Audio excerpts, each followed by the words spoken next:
Hi, I'm Komal from EC Info Solutions in conversation with Shreyasi, co founder of EC.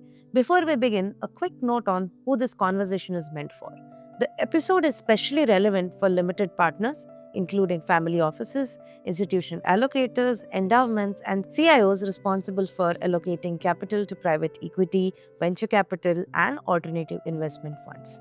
If part of your role involves assessing not just returns, but how investment decisions are made, how risk is evaluated, and how consistent those processes are, this conversation should be relevant. Hi Shreyasi, there's a common assumption in private capital that when large amount of money are deployed, the underlying decision must have been thoroughly verified. From what you have seen, is that assumption valid? Not always. Most private capital investors work with internally developed frameworks. These frameworks define how they assess opportunities, risk, growth, defensibility, long term value. And every new company is evaluated through that same lens. The challenge is rarely the absence of a framework, it's the consistency and depth with which that framework is applied across deals, teams, and time. So, Shreyasi, can you give a real example where the framework existed but underlying signals weren't evaluated holistically? Sure. So, a very instructive and widely known example is Nikola Corporation. So, Nikola Corporation was an American manufacturer of heavy duty commercial battery electric vehicles and fuel cell electric vehicles. What makes Nikola relevant for LPs is that this wasn't a case of missing information. The information was available, but it was spread across different formats and channels. I don't know the Nicola story. Okay. So anyone who knows the Nikola story can just skip the next few minutes. Um, so for your information, Komal, Nikola was a white hot startup that went public on Nasdaq through a special purpose acquisition company in June 2020. They got peak market valuation of around $30 million, although there was no revenue. This attracted substantial investor and public interest. But in September 2020, Hindenburg Research released a scathing report calling Nikola an intricate fraud built on dozens of lies. One of the most well known details that surfaced was a widely promoted video showing what appeared to be a fully functional Nikola truck driving under its own power, but it was later revealed that the truck wasn't actually powered in that demonstration. It had been positioned at the top of a slight incline and rolled downhill for the video under the force of gravity. That detail often gets remembered as a dramatic footnote, but from an LP perspective, what matters more is this, that information wasn't hidden. So, how come no one realized it was such a big fraud? So there are a few factors there. The founder, Trevor Milton, was skilled at using social media and public appearances to promote an image of a revolutionary company. And that drew in many retail investors who were excited by the potential of zero emission technology.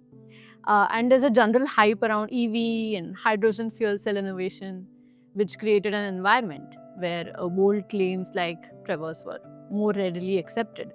And of course, there was a lack of rigorous independent betting by some investors and partners. In fact, some investors admitted in court that they relied more on Milton's public statements and vision than on the detailed and more accurate information presented in regulatory filings, which are often long and technical and which I guess they didn't read. So, this issue wasn't that no one could have known. Exactly. So at the time, Nikola's supply disclosures did not support their technical claims that they made in interviews. The video content that they released suggested readiness that did not actually align with their engineering timelines. And public filings raised questions about what technology was their own versus what was dependent on their partners. And the presentations leaned heavily on future capability rather than what the company could demonstrate at that moment. So each signal viewed independently could be rationalized, but taken together, they painted a different picture altogether. And that connection didn't happen systematically. Right. So human review tends to be sequential, right? One document, we can read one document at a time or attend one meeting at a time, look at one demo at a time. But an AI-driven decision support system would have parsed video transcripts and marketing language, cross-checked technical claims against what the suppliers were saying, benchmarked the readiness claims against comparable EV companies, and flagged inconsistencies between narrative confidence and operational evidence. So maybe the system wouldn't label it as fraud, right? But it would highlight that the signals did not reinforce each other. So, from an LP standpoint, that distinction is important. Yes, because LPs don't verify individual claims themselves. They rely on the robustness of the GP or the general partners process, that is, the fund manager's investment and diligence process. So, Nicola highlights a structural issue when verification relies heavily on persuasion, selective review, and fragmented analysis. Even well designed frameworks can develop blind spots. So, Shreyasi, is Nicola an outlier or do you see similar patterns in other sectors too? Another well-documented example is WeWork. So what's interesting about WeWork is that many of the risks were visible well before the attempted IPO. What kind of signals are you referring to? So there were things like the unit economics that worsened with scale, long-term lease liabilities mismatched with short-term revenue. Heavy adjustments had been done to the EBITDA to support the growth narrative. The governance structures that concentrated control in the hands of very few people. None of this information was secret. It was disclosed. But the strength of the narrative around WeWork was community, culture, redefining work. And this dominated how the technical signals were weighted. So, again, the issue wasn't access to data. Correct. It was how signals were prioritized. An AI supported decision system would not have been swayed by the narrative. It would have normalized unit economics against comparable businesses and highlighted structural mismatches early on. For LPs, this is critical because narrative dominance is a recurring risk in private markets. So, stepping back, where does AI actually fit into this picture? AI is most valuable when treated as decision support infrastructure. It can help by enforcing consistent verification standards, cross-referencing the claims with external reality, reducing dependency on individual judgment styles. For LPs, that translates into greater confidence that frameworks are applied evenly and not selectively. You have worked closely with consumers and D2C businesses. Do you see the same pattern there as well? Very much so. A D2C brand may show strong top-line growth and still present a very different risk profile once you look deeper. At a surface level, valuation discussions often focus on revenue growth, momentum, but deeper analysis tends to surface a few reality checks, like the customer acquisition costs, CAC, rise over time due to a more or less permanent dependence on paid advertising platforms. Repeat ordering behavior is often driven by discounts and not the product itself because brand loyalty is poor. Margins after order fulfillment and returns are very fragile. There is a huge operational dependence on the founders themselves. So, deeper analysis can change the clarity around sustainability of the business, and that has a direct impact on the valuation. So, does this problem get worse as the funds scale? I suppose so. Because as funds grow, deal volume increases, there is more exposure, so the valuation teams become more layered.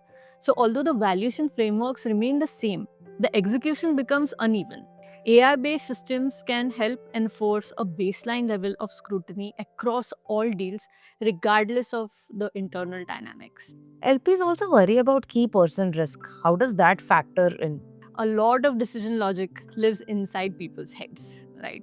Senior partners, experienced analysts, long tenured team members. AI doesn't replace them. AI doesn't replace this expertise, but it helps capture and standardize it. So decision quality doesn't depend on disproportionately on just a few individuals.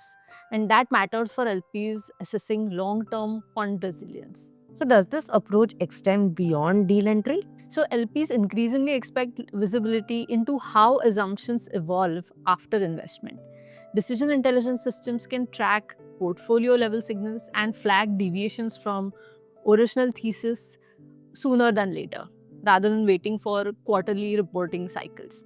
This supports more proactive oversight. So, different sectors clearly rely on different signals. Yes, and which is why domain context matters. At EC Info Solutions, our core strength is software and increasingly more AI engineering, but we work closely with domain experts as part of our core consulting team. That includes a long-standing experience across agriculture, land and real estate, maritime and logistics, fintech, consumer, D2C, and health tech. So this combination allows us to build decision support systems to reflect how decisions are actually made in each industry. So, can we discuss a concrete example of this philosophy in action? Yeah, sure. So EC's own platform, intrinsicvalue.ai, it enables value investors to calculate intrinsic value using quantitative models. There are no recommendations, no opinions, and no advisory layer, only data-driven outputs based on defined methodologies. That same principle applies when building decision support systems for private capital, prioritizing structure and evidence over narrative. So, if you step back and look across these examples, Nicola, WeWork, D2C valuations, what's the common thread LPs should pay attention to? So the common thread is not sector or technology, it's how signals are handled. In Nicola, signals existed but weren't connected. In WeWork, signals were visible but deprioritized in favor of narrative and to some extent for Nicola as well. In D2C, signals are often available but examined too superficially. And across all three, the risk isn't lack of intelligence, it's inconsistent application of scrutiny. At the portfolio level, that inconsistency is going to compound.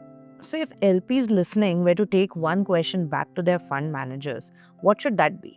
So, if I were an LP talking to my fund manager, I would ask how do they ensure that every investment decision across teams, sectors, and time is evaluated with the same level of rigor? Because over the long term, outcomes are shaped less by individual wins and more by the quality and consistency of the decision processes behind them. AI can help organizations be more disciplined and more transparent about how decisions are made.